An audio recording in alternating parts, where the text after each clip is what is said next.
monde me dit H24, mais Claire, on n'a pas le temps de former. Je crois que c'est la pire connerie que j'ai jamais entendue. Parce qu'en fait, on va se dire les choses dans 4 ans maintenant, tu n'as plus le choix. Il faut bien considérer aujourd'hui qu'on ne forme pas suffisamment de monde en industrie. Il faut bien considérer qu'on en formera encore moins suffisamment dans 4 ans. Écoute, c'est le moment où je vais te tabasser du chiffre pour te comprendre, pour te faire comprendre en tout cas l'urgence de la situation.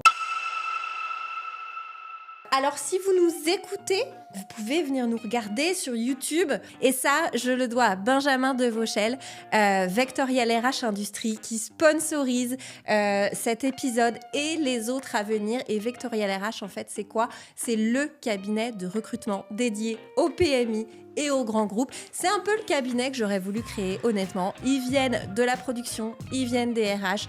Donc, autant te dire que leur niveau en termes de recrutement est juste absolument dingue. Donc, c'est le partenaire qu'il vous faut. Je vous mets le lien en description de l'épisode. Aujourd'hui, on forme 120 000 personnes jusqu'au bac+3 et par an. Sur le principe, tu peux te dire c'est bon. Tu peux te dire que c'est bon parce que on va avoir besoin, pour se réindustrialiser d'ici 2030, de 100 000 personnes par an. Alors Claire, pourquoi tu me parles de ça ? Les comptes sont bons ? Non, les comptes ne sont pas bons. Tu sais pourquoi ? Parce qu'on en perd 50%. C'est-à-dire que sur les 120 000 qu'on forme par an, on en perd 50%. Donc, il n'y en a que 60 000 qui bossent dans l'industrie. Et c'est quand même un constat qui est catastrophique. Donc, c'est pour ça que toi, dans ton quotidien de RH, c'est pour ça que tu galères à recruter.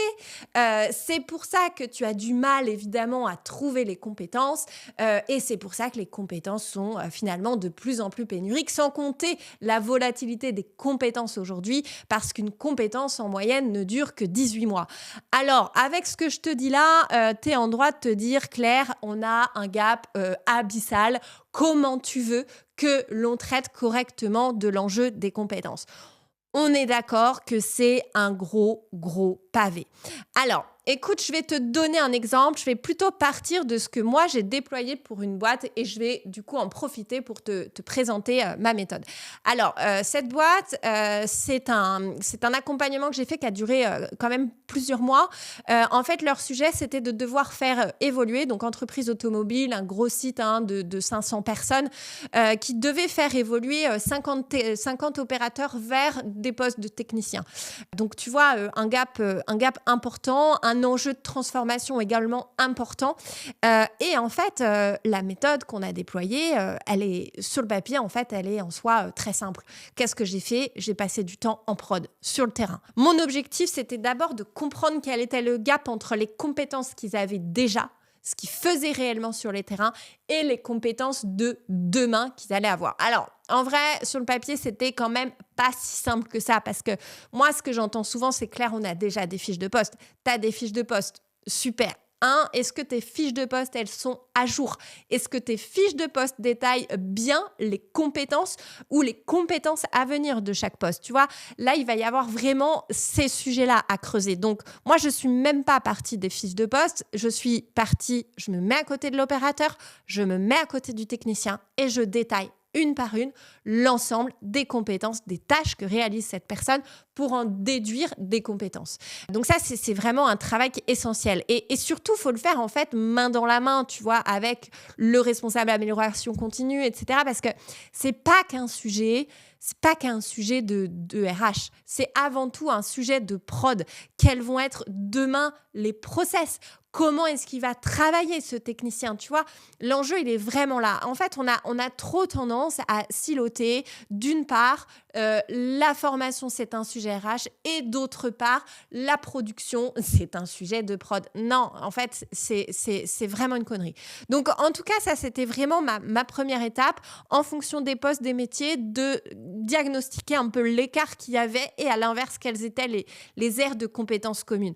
Le premier travail quand même préparatoire que j'ai fait, c'est vraiment de venir identifier quelles étaient les compétences critiques. Et ça, c'est un travail de fond. Et en l'occurrence, il y a plein de compétences qui n'existaient pas, qui allaient arriver dans l'entreprise. Et elles étaient critiques à quel titre ? Elles étaient critiques à titre stratégique dans la feuille de route de la boîte. Parce que, en fait, on intégrait des nouvelles machines sur site. Et ces nouvelles machines, on les intégrait. Pourquoi ? Pour répondre à des enjeux business et à des enjeux clients. Donc, premier taf, c'était vraiment mise à plat des compétences critiques. Et ensuite, évidemment, on est passé sur la partie, une fois qu'on a fait ces 2 premières briques, vraiment la partie analyse, évaluation des potentiels en fait et des compétences maîtrisées par les opérateurs. Donc là, on a déployé un système d'assessment center où il fallait que l'analyse et l'évaluation soient la plus juste possible, évidemment, sinon on ne le fait pas. Ce qui m'a permis aussi, en parallèle de l'ingénierie de cet assessment, vraiment de venir travailler l'ingénierie pédagogique. J'ai la carte au clair de quelles sont les compétences actuelles des collaborateurs, quelles sont les compétences futures d'eux quand ils seront demain techniciens, quel est le gap entre les deux. Je travaille l'ingénierie pédagogique. Et tu vois, si je te raconte ça, c'est parce qu'en fait, tu peux faire pareil chez toi. En fait, la première question à te poser, c'est quelle est notre feuille de route demain ? Où est-ce qu'on va ? Est-ce qu'on va intégrer des nouvelles machines ? Quelles sont les compétences qui sont critiques aujourd'hui ? Quels sont nos process aujourd'hui en production ?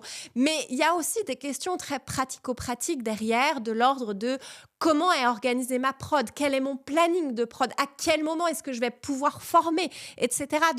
Donc il y a vraiment une architecture à poser pour ne plus entendre « on n'a pas le temps de former » parce que en fait, tu n'as plus le temps d'attendre.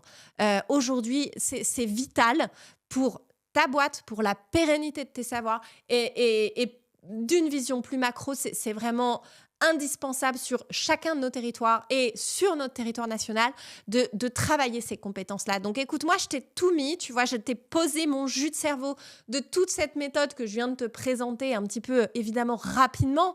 Je t'ai tout mis dans le QGRH Industrie. Donc le but, parce qu'en plus j'ai développé une pédagogie vraiment spécifique, mon but c'est pas juste que tu te serves de ce jus de cerveau, en tout cas que tu le consommes. Le but c'est vraiment tu prends cette formation-là, tu la consommes à ton rythme. Chaque vendredi, moi, j'organise un live avec des experts ou avec des DRH où tu vas pouvoir construire et faire avec nous en même temps qu'on t'explique notre méthode. Un live sur 2, on fait un coaching collectif où je suis là pour répondre à tes questions, t'accompagner step by step, etc. En fait, c'est pas une formation QGRH, c'est un espace où tu vas te retrouver entre pairs, un espace où tu vas trouver une réponse à toutes les questions du quotidien que tu te poses, parce que tu seras avec des RH qui vivent la même chose que toi, parce qu'on est d'accord que quand même, être RH en industrie ou être RH ailleurs, c'est pas la même chose. Donc voilà, en tout cas, tu apprends, tu trouves des idées et surtout, tu passes à l'action, tu fais. Alors écoute, c'est le moment de nous rejoindre. On ouvre une offre spéciale pour les 10 premiers inscrits sur le QGRH Industrie. Donc, j'espère que tu en feras partie et j'ai trop hâte de t'expliquer, te prendre main dans la main pour t'expliquer toute cette méthode. Et je te jure que si je l'ai fait, tu peux le faire. Écoute, j'espère que cet épisode t'a plu. Je te dis à très bientôt sur le QGRH. Bye!